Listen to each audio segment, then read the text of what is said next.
저기 사회적인 조망 수용 능력이 중요한 이유. 지금 이런 이유들. 그래서 이제 범죄들도 그러죠. 사실 뭐 소시오패스, 네. 사이코패스, 네. 다 이런 부분에서 결함이 있지 않을까. 맞아요. 근데 그 소시오패스, 사이코패스가 그게 교육이 안 된 경우도 있지만 뇌 자체에 이상이 있고 태어난 게 아닐까라는 의심도 맞아요. 해보게 되더라고요. 그것도 맞고 만약 그걸 질병이라고 질병분류 했을 때 어떤 질병이라는 거는 항상 스펙트럼 선상에 있잖아요. 그쵸. 우리가 TV로 본 거는 되게 강력한 범죄자였기 때문에 그런데 그렇게 두드러지지 않으면서 내 옆에도 가까이 소시오패스적인 스펙트럼 선상에 있는 사람이 있어요. 있어요. 근데 그게 뭐 되게 TV 나올 만큼 강력하지 않기 때문에 드러나지 않지만 가까이에 있는 동네 엄마들도 살짝 보이는 사람들도 있거든요. 맞아요. 그 나르시시스트라고 부르는 그래서 그 가스라이팅? 가스라이팅 그렇죠. 너무 많죠. 부모도 많고 주변도 많고 진짜 많죠. 가스라이팅 그렇죠. 하는 사람들. 그게 이제 뭐 그게 뭐 심각하냐 덜 심각하냐 이 문제일 뿐이지. 맞아요. 그렇게 이제 타인에 대한 관점 이해가 덜 된 상태에서 나이만 버리다 보면 이게 이상하게 왜곡돼서 약간 생활을 하는데 두드러지지 않지만 부분 살짝 타인하고 관계에서 그런 걸 역이용한다거나 본인도 모르게 잔꾀를 부린다거나 그런 사람들이 있죠. 그쵸. 어떤 단체에서도 보면 꼭 그런 사람들 한둘이 있거든요. 그래요. 이게 비율적으로 있나 봐요. 꼭 있어. 그럼요. 네. 뭐 강하다, 뭐 약하다일 뿐이지. 그래서 이런 부분들에 대한 좀 이해가 돼야 되고 교육이 돼야 되지 않을까 하는 생각이 들더라고요. 그러네. 이제 그래서 아까 제가 뭐 이건 제가 뭐 임용고시 준비하시는 분들도 방송도 아니지만 네. 항상 정리를 하기 위해서 네. 첫 번째 단계에서는 아주 어린 아이들 자기 중심적인 관점, 두 번째는 만 6, 8세 그러니까 초등학교 1학년, 2학년까지 그러니까 맞네요. 소셜 인포메이션 사회적 정보를 가지고 내 맘대로 해석 주관적으로 조망하는 거. 네. 그다음에 자기 반영적으로 조망한다는 거. 세 번째 단계에서. 그다음 단계에서는 상호적으로 관계적으로 조망한다는 거. 네. 그다음에 그 상호 둘 간의 관계 말고도 사회 관습적인 체계 전체를 고려해서 조망할 수 있는 거. 저거는 만 14세에서 성인까지. 죽을 때까지인가. 와, 진짜 그러네요. 저 부분은 사실 뭐 좀 굉장히 도덕적이고 성인 같은 사람도 되지 않을까요? 그러니까 나의 어떤 행위 맞아. 를 사회 관습적 체계 속에서 조망해서 예를 들어서 아까도 이제 뭔가 오디오를 듣고 왔지만 최근에 듣고 있는 방송 중에서 네. 부동산 뭐 투자를 해서 돈을 많이 버신 분들 있잖아요. 네. 뭐 그분들 뭐 나쁘다는 건 아닌데 그게 사회 전체로 어떤 영향을 미칠까? 나랑 너랑 거래해서 나는 득을 보지만 이게 사회 전체적으로 어떤 파장을 일으킬까 하는 조망을 하고 그게 진행되는 걸까? 그렇지 않은 경우가 더 많죠. 내 이익. 그렇죠. 그냥, 네. 나의 이익. 이게 이렇게 되면은 분명히 전체적으로 문제가 생기고 나로 인해서 나뿐만 아니고 다 같이 이런 사람들이 많이 늘어나면 모두가 손해일 수 있다는. 그치. 그렇지만 그 바로 전 단계. 사탕 너도 먹고 싶지 나도 먹고 싶고 근데 내가 배가 더 고파. 이 단계랑 비슷한 거예요. 맞아요. 그런 것 같아요. 그래서 4번은 그 4단계 사회 간섭 사회 전체를 통합하고 그런 체계를 같이 조망해서 고려해서 바라보는 거는 굉장히 쉽지 않은 것 같아요. 그러네요. 그리고 그 전에 머물러 버리는 경우가 많은 이유가 그 단계에서 정말 겪어야 될 것들을 겪지 않거나 그 단계에서 좀 상처가 있거나 그러면 진짜 그 자기 안에 내면 아이처럼 거기에 단계에 머물러서 그냥 몸만 어른이고 아이 같은 맞아요. 사람 진짜 많잖아요. 그래서 이게 이렇게 4단계까지 자연스럽게 좀 이렇게 물 흘러가듯이 성장하면 좋겠는데 그렇지 못한 사람이 정말 많겠다는 생각은 드네요. 그러니까 저렇게 3단계 상호적 조망 수용, 사회 간섭적인 체계까지 조망하는 사람들이 많아져야 될 텐데 저걸 보면서 나는 과연 저 마지막 단계의 사람인가? 아닌 것 같아. 저까지 못 가고 있는 것 같아. 왜냐면 순간순간 나의 이익과 사회의 이익이 대립되는 경우가 많죠. 있죠. 꽤 있죠. 그냥 손쉽게 빨리 내가 뭐 이렇게 그냥 편하게 뭘 사용하려면 환경을 생각하지 않아야 될 때가 더 많아. 환경 생각하면 복잡해져. 뭐 이런 거. 복잡해, 맞아요. 네. 번거로워지고. 그쵸. 그리고 알지만 그 빨간불 신호등에 건널 때가 있죠. 아, 내가 급하니까. 맞네. 그럴 때도 있고. 그러니까 뭐 여러 가지들이 뭐 크게 생각할 거 없고 사소하게 되게 많아요. 그래도 내가 저거를 인식하고 인지하고 사회 전체를 바라보고 조망하려고 노력하느냐 아니냐. 저게 단계가 있다는 게 참 놀라운 것 같아요. 저는. 저게 성인의 단계이지 않을까. 진정한 그런 성인의 것 같아. 단계이지 않을까. 네. 저 나이 때 저렇게 하기는 어렵고 그쵸. 성인이 돼서라도 네. 만 14세면 아유 한창 일 저지를 나이죠. 네, 그러네요. 이렇게 정리를 해봤네요. 그래서 이거는 제가 중간에 사파를 하나 넣어봤어요. 사파는 이게 몇 단계일까요? A라는 꼬맹이가 바나나를 들었어. 네. 바나나를 들고 따르릉 여보세요 전화 받아. 근데 재은이도 당연히 이게 전화라고 생각하겠지. 근데 밑에 재은이는 붕붕붕 기차 놀이 하고 있는 거야. 그러니까 A가 쟤 왜 저러지? 이런 거지. 야 그거 전화야. 근데 얘는 전화로 정했는데 왜 자꾸 다르게 말하지? 얘는 이제 울어. 귀찮대? 부릉부릉 티티뽀 귀찮대 이런 거죠. 이게 아까 말했던 단계 중에서 제일 처음 단계인 거죠. 되게 귀여워. 누가 그렸어요? 너무 귀엽게 잘 그렸다. 그러니까요. 그래서 이제 이 조망의 여러 단계에서 네. 한 부분일지 좀 떨어져 나온 사이드라고 볼 수 있을지 모르겠지만 이제 마음의 이론. 네. 오늘의 본론이 지금부터인데 본론은 금방 끝나요. 네. 이 간단한 내용이기 때문에 마음의 이론은 타인의 마음의 특징을 이해하고 생각과 감정을 추론해서 그 사람의 행동을 예측할 수 있는 능력을 평가하는 것을 의미하거든요. 복잡하죠. 네. 좀 복잡한데 다른 사람의 생각을 이해하고 그 감정을 추론해서 그 사람이 어떻게 할 것이다라는 것을 내가 이해하는 거. 그걸 얘기하는데 그건 조금 뒤에 가서 사례를 좀 보면 또 이해가 금방 돼요. 네. 보시게 잠깐만. 네. 여기는 어떤 사례가 있냐면 셀리라는 아이가 있어요. 근데 셀리라는 아이는 바구니가 있어. 들으시면 헷갈리지 않게 네. 상상을 하세요. 셀리 앞에 바구니가 있어. 그다음에 N이라는 아이가 있어요. N 앞에 박스가 있어요. 이게 셀리와 N 실험이거든요. 네. 셀리가 바구니에다가 공을 넣었어요. 공을 넣고 나갔어.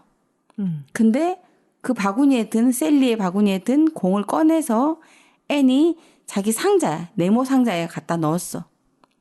그리고 N이 사라졌어요. 네. 셀리가 돌아왔어. 그러면 셀리는 그 공을 어디에서 찾을까요? 바구니에서 찾을까요? 상자에서 찾을까요? 당연히 바구니에서 찾겠죠. 처음에는. 그렇죠.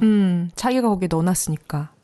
그런데 이제 이 과제를 이게 이제 false belief task라고 하는데 잘못된 믿음 네.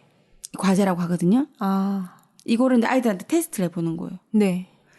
3살쯤 된 아이한테 물어봤다고 생각해 보세요. 이걸 설명했다. 3살쯤 된 애한테. 이해 못할 것 같은데. 이 장면 이해 못하겠죠. 네. 한국 나이로 3살이면 거의 5세거든요. 5세는 좀 이해가요. 아, 네네. 5세라고 치면 헷갈릴 거예요.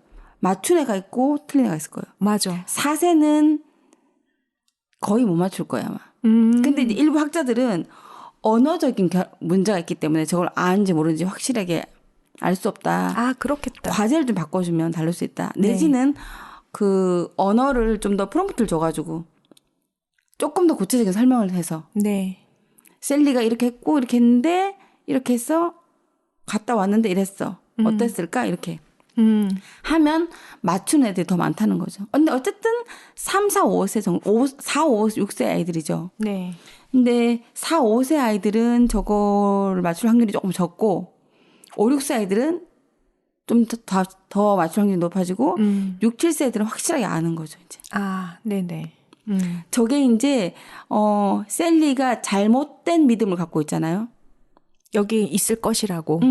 셀리의 잘못된 믿음을 이 아이가 이해하느냐 못하느냐에 아, 따라서 마음의 이론이 발달했다, 발달하지 못했다. 그러니까 한 4, 5세 저걸 이해하지 못한 애들은 발달하지 못한 거죠.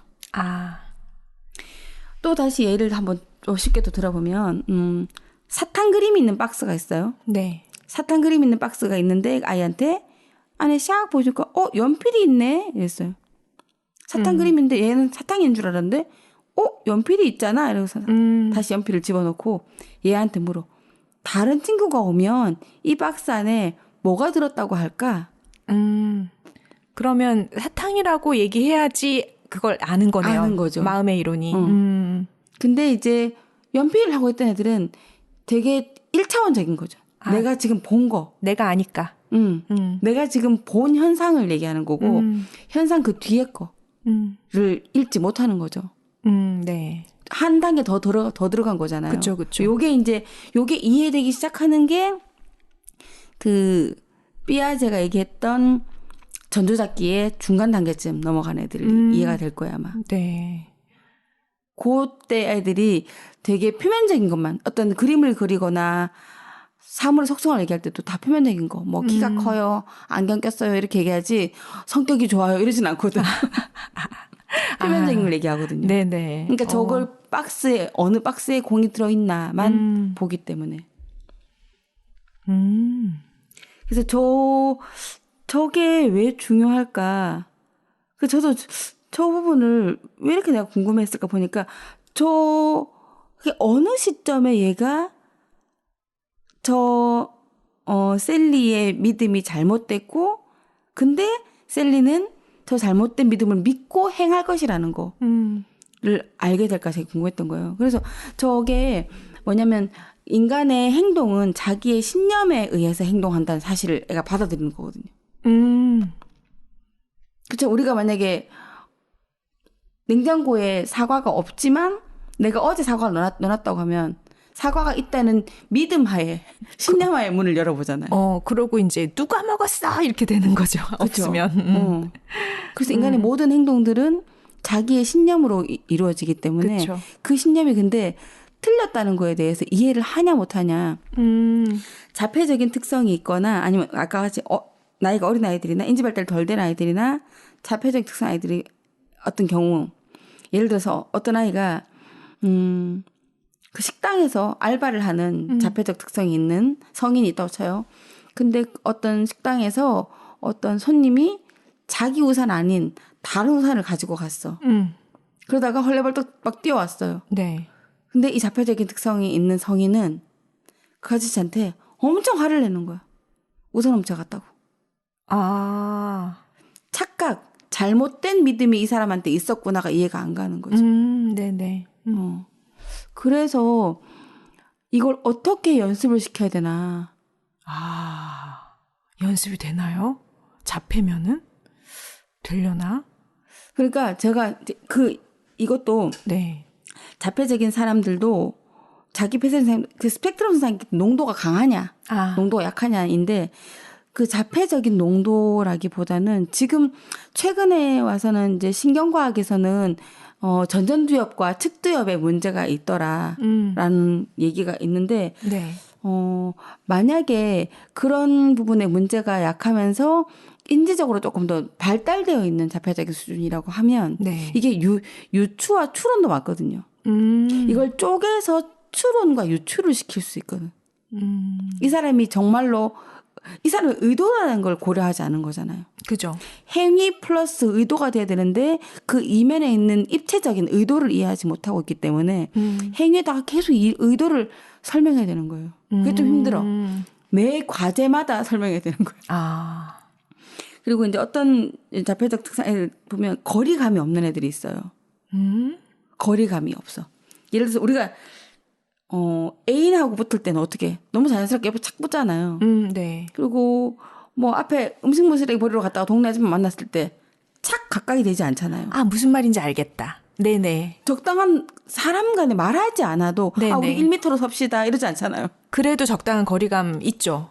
사람마다 느끼는. 그렇죠. 그리고 더 신기한 거는 제가 되게 신기한 게 아이들이 언제부터 목소리를 키우는 거 보셨어요? 목소리를 키우는 거. 목소리를 어떻게 키우지? 이 거리에 있을 때 목소리하고 아, 저기 있는 아이 부를 때. 목소리. 아, 네네. 근데 발달이 문제는 애들은 목소리가 안 커져요. 그 거리를 인지를 못 하는구나. 그 거리 플러스 네. 저 사람이 마음의 이론, 저 사람에 대한 그 어떤 거리에 대해서 저 사람이 나의 목소리가 들릴까 안 들릴까가 이해가 안 가는 거예요. 그쵸. 유추나 추론이 안 된다. 저는 조금 더 유추와 추론 쪽으로 보고 있거든요. 그거를. 상상이 안 되니까. 상상이 안 되고 그 너머에 있는 추론이 안 되니까. 그래서 우리가 자연스럽게 그걸 유추가 안 추론이 안 되니까 저 엄마가 저기 있으니까 안 들리겠지. 그러니까 목소리를 키워봐야지. 우리 이러지 않잖아요. 그죠. 그냥 되는 거죠. 그냥 자연스럽게 목소리 네. 커지잖아요. 저기 있으면. 가까이 있는데 버럭버럭 고함 지르진 않잖아요. 그렇죠. 그래서 그런 것들이 너무 자연스럽게 되는데 안 되는 아이를 제가 보니까 이게 이제 어디서부터 안 되는 걸까. 그런데 이제 그 연습을 시키는 장면들. 네. 그래서 이제 그 거리가 있잖아요. 예를 들어서 아까 얘기했던 적당한 거리에서 얘기해야 될 이웃 주민 간의 관계상 1.5m, 2m 이렇게 되는데 사람 만나면 딱 붙어가 얘기하는 거지. 아, 그런 아이들 있죠. 맞아요. 성인도 그런 사람 가끔 있나요?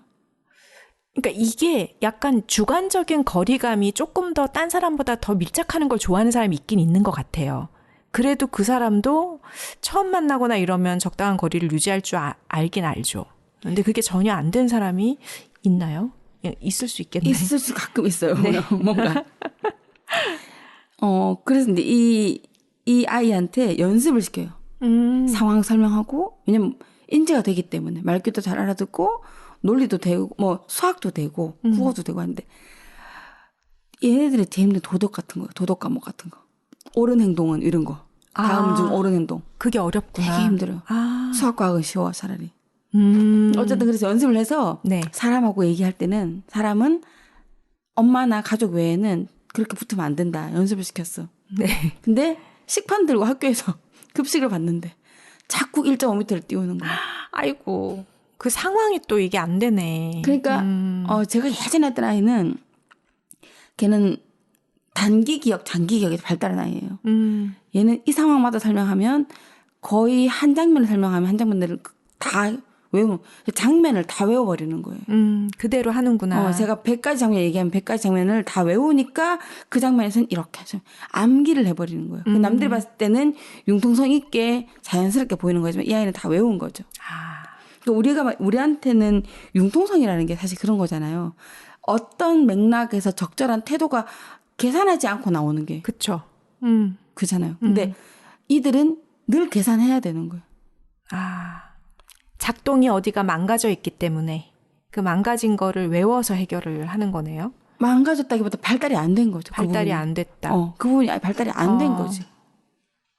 발달을 어쨌든 뭐 후속적으로 시켜도 다른 사람만큼 못 따라가는 아이가 분명히 있는 거잖아요. 그럼요. 그래서 제가 예전에 3살 때 했던 아이가 걔가 이제 7세 때 일반 유치원 가고 학교를 잘 다니고 남들 봤을 때는 아무도 모르는데 엄마랑 나랑만 아는 게 있어.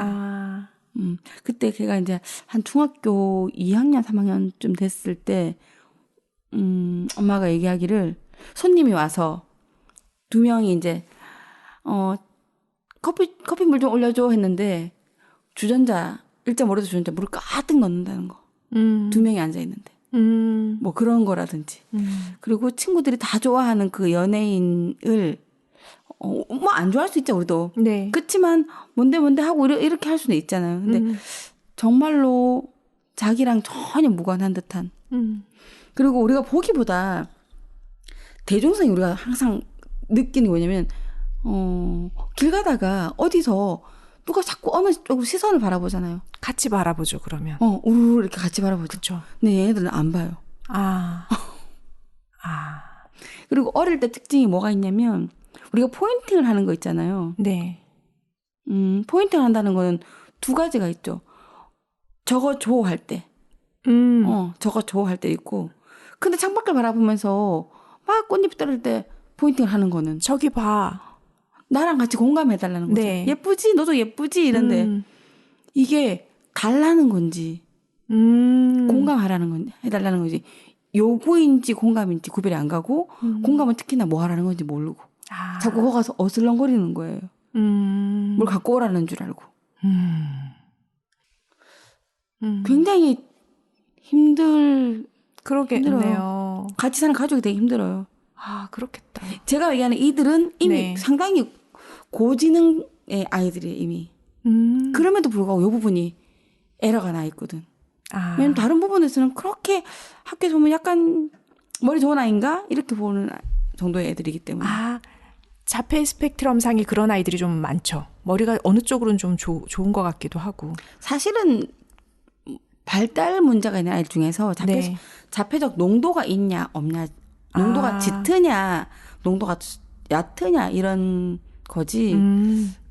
근데 일단은 인지적으로 우수하냐 안 우수하냐에 따라 다른 것 같아요. 그렇구나. 인지적으로 되는데 이 부분이 떨어지는 아이들 같은 경우는 이 정도의 마음의 이런 개념까지 고민할 수 있는 정도지, 나머지 아이들은 일단 인지적으로 많이 떨어지기 때문에 여기까지 고민할 수가 없는. 그러니까 제가 고민됐던 애들은 충분히 사회적으로 봤을 때 괜찮은 역할 수행을 하는데 이런 부분들이 에러가 나기 때문에 밖에 나가면 놀림 받거나 그리고 타인의 의도를 해석하지 못하는 거. 처음 만난 타인들은 오해하겠다. 그리고 지나치게 순수하다고 바라보죠. 그렇다요. 그러네요. 그렇게 상대방이 놀리는 걸 모르기 때문에. 뭐 모자에다가 이제 막 휴지를 넣어갖고 지구를 사랑해야 되기 때문에 여기 땅바닥에 흘러있는 휴지를 너한테 넣었으니까 집에 가서 잘 버리도록 해요. 이게 이제 표면적인 것만 읽기 때문에 1차원적인 행위만 읽어버리기 때문에 그의 더 뒤에 숨어있는 의도를 파악하기가 힘든 거죠. 근데 이거는 어떤 상황적 맥락은 가르칠 수 있지만 사람들의 그 숨어있는 의도를 가르치는 건 정말로 쉽지 않더라고요. 맞아요. 그거는 어려운 것 같아. 그거 어떻게 일일이 다 알려줘. 그렇죠. 그래서 참 어려운데, 근데 제가 성인들도 그냥 일반적인 사람들 보면 타인의 의도 파악 못하는 사람 참 많이 있긴 해. 물론 남편들 빼고 안 하려고 하는 거 안 아닐까? 하려고 하는 거죠. 근데 제가 얼마 전에 만난 분도 아이랑 함께 만났는데 그건 의도 파악보다는 그분도 이제 마음의 이런 발달이 좀 덜 된 것 같기도 하고 그냥 일반적인 애기 엄마인데 그 아이는 그 어떤 어린이 놀이시설이 있으면서 함께 만나기로 했어요. 전 아이가 없고 아이가 안 데리고 학교 갔으니까. 그 아이는 아이가 어리고 그래서 아이가 어린 엄마가 어떤 건물에서 만나자고 했었는데 그 아이를 데리고 갈 놀이시설에 티켓을 두 개를 끊어버린 거예요. 저랑 만나서 이제 얘기를 저는데 당연히 저랑 만나서 얘기를 나누고 저는 먼저 가고 둘이는 거기 시설 가서 놀이공원 가서 놀겠다 이런 줄 알았는데 저한테 티켓은 우리를 끊었는데 언니는 어떻게 하실 거예요? 이게 이해가 조금 안 될 수도 있겠다. 아니면 고려가 안 될 수도 있겠다. 이게 이런 상황들이 좀 빈번히 있는 사람들이 있어요. 근데 이 사람이 특별히 생활 속에서 뭐 남들하고 교류가 안 되면 불편하냐? 그렇지 않거든요. 어떤 장면에서 살짝 이런 게 나타나. 가까이 계시는 분들은 더 느끼겠지만 그쵸. 가끔 보는 뭐 동네 주민들은 잘 모르죠. 그래서 제가 이걸 알고 나니까 누구도 그랬고 보이는 거예요. 느낌적으로 왜 그냥 뭐 카톡이라든지 메시지를 주고받거나 할 때도 뭔가 콩짝이 잘 안 되시는 분들 간혹 있죠. 근데 그거는 손가락 때문에 있을 수도 있어요. 쿵 짝 하려면 저쪽에 손가락이 빨라야 돼서. 아니 그런 거 내용들, 말고 내용이 맞아 내용이 있죠. 그런 분들이 간혹씩 있었던 것 같은 생각이 그럴 보니까. 수 있겠다. 이게 뭔가 진짜 타인 조망이나 이게 관계 조망, 사회적 조망이 안 되면 그럴 수 있겠네요. 그러니까 그래서 그 나머지 한 사람이 그냥 어색해져 버리는 거지. 그렇죠. 뭐 그러네요.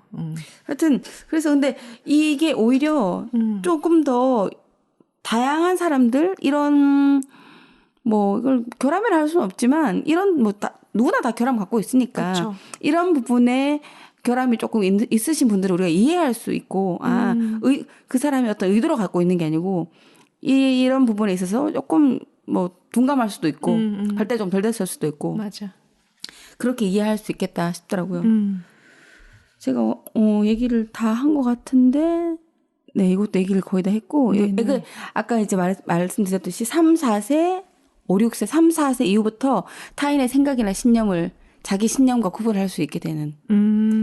그러니까 이때쯤 되면 아마 만 3, 4세니까 네. 한국 나이로 5, 6세, 7세쯤 되면 할머니랑 통화하면서 아까 애기처럼 이거 보세요 이러지 않아. 안 보일 거니까 설명하자. 내가 어디 갔다 왔는데 지금 뭐 검정색 구두 샀거든요. 이렇게 설명하지. 애기처럼 이거 봐봐요 이러진 않거든. 저 애기들 이거 봐봐요 하잖아. 저때 이제 충분히 발달한다는 거. 네네.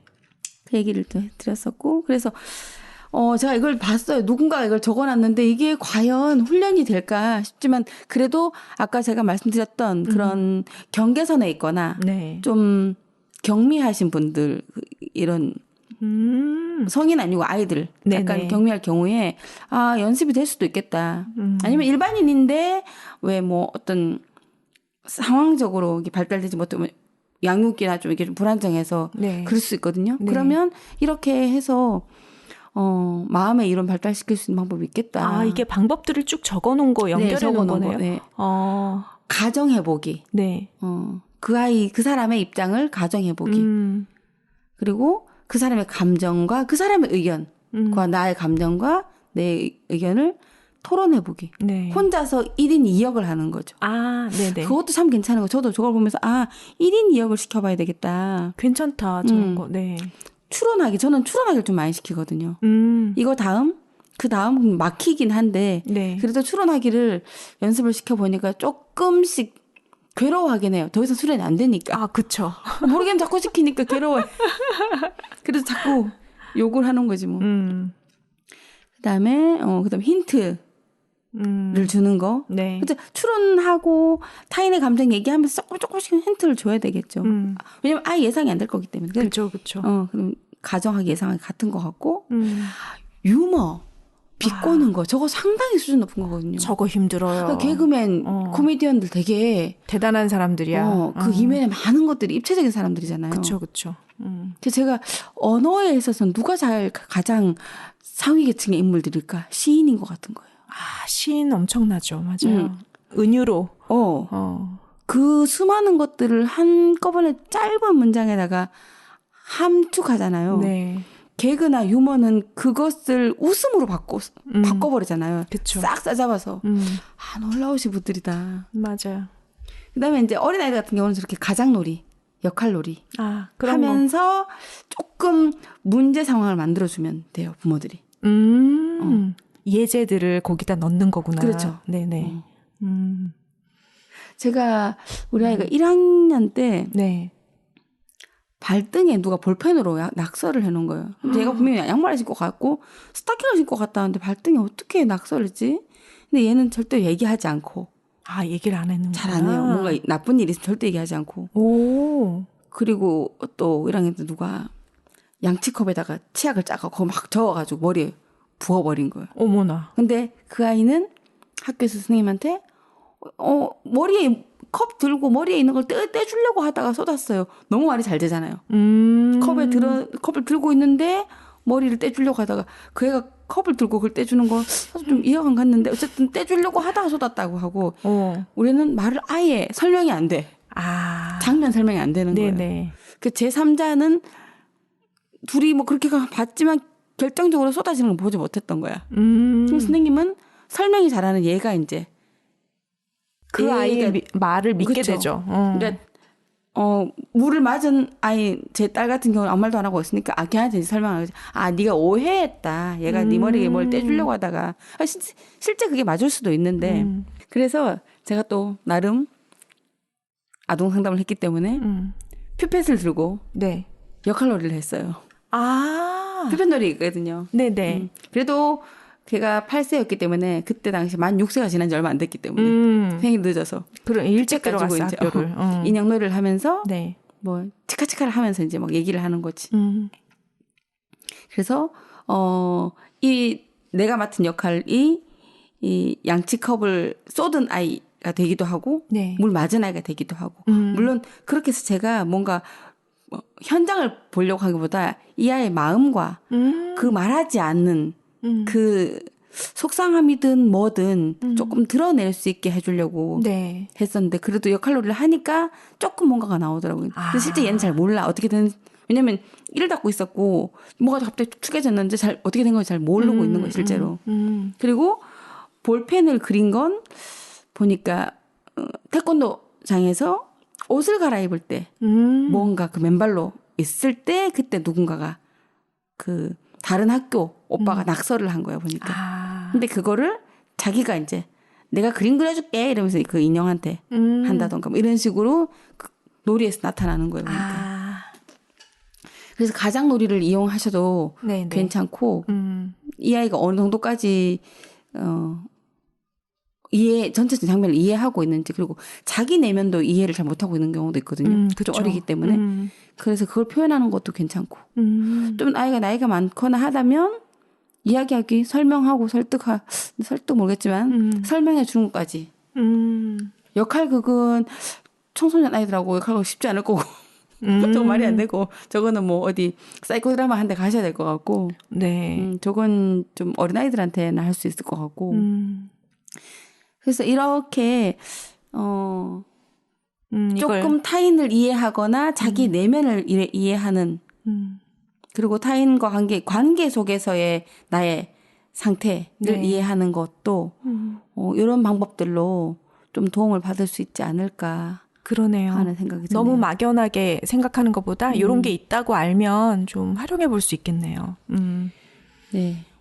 그래서 오늘은 네. 제가 이렇게 그 마음속에 마음의 이론 네. 그 조그마한 그 점 같은 거 하나를 끄집어내서 해결을 했습니다. 훌륭하십니다. 네. 저의 궁금한 만족. 거를 갖고 와서 우리도 좋고 우리도 네. 같이 얘기 들어서 좋고. 네. 이렇게 저희 오늘 심리학 카페 함께 준비 너무 열심히 해주셔서 감사하고 함께 들어주신 분들도 감사합니다. 저녁 맛있게 드세요. 네. 감사합니다. 감사합니다.